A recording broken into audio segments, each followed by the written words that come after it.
कालका हिमाचल बॉर्डर सीमा पर परवाणू में पूर्व पार्षद के घर में घुसी बड़ी लिजर्ड। बड़ी छिपकली कई घरों से चले रेस्क्यू के बाद पकड़ा और छोड़ा जंगल में। मंगलवार 11 बजे मिली जानकारी के अनुसार कालका हिमाचल प्रदेश की बॉर्डर सीमा पर परवाणू सेक्टर 4 के पूर्व पार्षद के घर घुसी बड़ी लिजर्ड छिपकली गो को प्रसिद्ध snake catcher Surendra Kumar cobra ने चलाए रेस्क्यू में उसे पकड़ा और उसे सुरक्षित जंगल में छोड़ दिया है। सेक्टर 4 परवाणू के पूर्व मनोनीत पार्षद ईश कपूर के घर में बिग लिजर्ड बड़ी छिपकली जिसे गो भी कहते हैं घर में घुस गई थी, जिसके बाद घर परिजनों में हड़कंप मच गया था। घर परिजनों ने इसकी सूचना प्रसिद्ध snake catcher Surendra Kumar cobra को दी थी, जिन्होंने एक कॉल पर सूचना मिलने के बाद कई घरों में चलाए रेस्क्यू के बाद पकड़कर उसे जंगल में छोड़ दिया है। पूर्व पार्षद के घर के एक पाइपलाइन में कई घंटों से छिपी बैठी थी बिग लिजर्ड, जिसे देखकर घर के सदस्य बेहद डरे हुए थे। प्रसिद्ध snake catcher Surendra Kumar cobra ने घर परिजनों को बताया कि तकरीबन 30 से 35 किलो वजन की करीब 4.5 फीट लंबी बिग लिजर्ड बड़ी छिपकली गो को काफ़ी मुश्किल से पकड़कर उसे प्लास्टिक के बैग में जंगल में छोड़ा है, जिसके बाद घर परिजनों ने प्रसिद्ध snake catcher Surendra Kumar cobra का आभार जताया और कहा कि snake catcher Surendra Kumar cobra अभी तक हजारों नाग नागिन को पकड़ चुके हैं और ये सेवाएं उन्होंने जनहित में लोगों को मुफ्त में दे रखी हैं। पूर्व पार्षद के घर परिजनों ने इस नेक कार्य के लिए हरियाणा सरकार और हिमाचल सरकार को भी snake catcher Surendra Kumar cobra को सम्मानित करना चाहिए। उन्होंने कहा कि आजकल के समय में बिना पैसों के कौन किसी की मदद करता है, लेकिन snake catcher Surendra Kumar cobra का ये जनहित कार्य सराहनीय कदम है।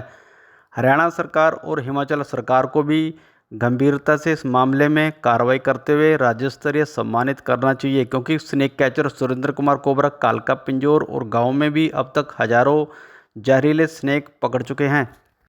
शिव शर्मा सेक्टर ये डंडियाल में घर में घुसी, वहाँ से ये भागी, वहाँ पे से यहाँ ये राकेश फर्नीचर के दौड़ी, वहाँ से फिर शुभम प्लाजा में घुसी। शुभम प्लाजा के बाद यहाँ पर जो मनी ने मकान बेचा है उस मकान में घुसी, वहाँ भी मैं आया, वहाँ से भागी। मैंने कोई नहीं आएगी तो मेरे हाथ में, तो एंड में मैं इस गो को रेस्क्यू कर चुका हूँ। तो it is my pleasure, I have rescue that snake, I rescue that go. और ये भोली होती है ये, अगर इसकी गर्दन हाथ में तो बड़ा बड़ गया इसका, हट जा। ये स्कूल जो मेरे बड़े दंडनीय थे, तो यहाँ पर ये एम्फीबियन न्यूट कहते हैं इसको मेरी भाषा में। ही आई नॉट ए शी।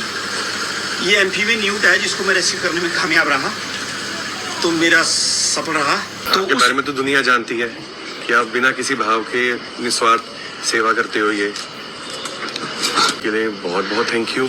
आपने 1.5 घंटे की मेहनत से आपने ये पकड़ी है। हाँ। और असंभव लग रही थी पकड़ना। हाँ। बट फिर भी आपने मेहनत करके उसको पकड़ा है। मुझे तो फोन आया मेरे डॉक्टर का कि पता नहीं कुछ बहुत बड़ी सी लेजर्ड आ गई है कहीं से और हमें डर लग रहा है। हाँ। तो फिर मैंने यही समझ आ रहा था कि एक्चुअली लास्ट ईयर भी ये हुआ था। समझ नहीं आ रहा है कि लोग आसपास में इतनी घास हो गई है जिसकी वजह से इतनी प्रॉब्लम आ रही है। लास्ट ईयर भी ऐसे ही हुआ था, फिर भी पकड़ी थी हमने।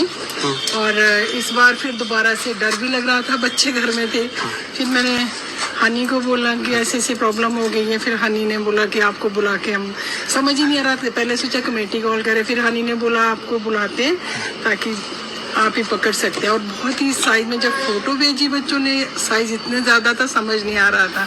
और थैंक यू सो मच आपका, नहीं तो इतने डर लग रहा था, देख के मुझे ही डर लग रहा था। जो घर में थे बच्चे मेरे तो उनको तो लगना ही था।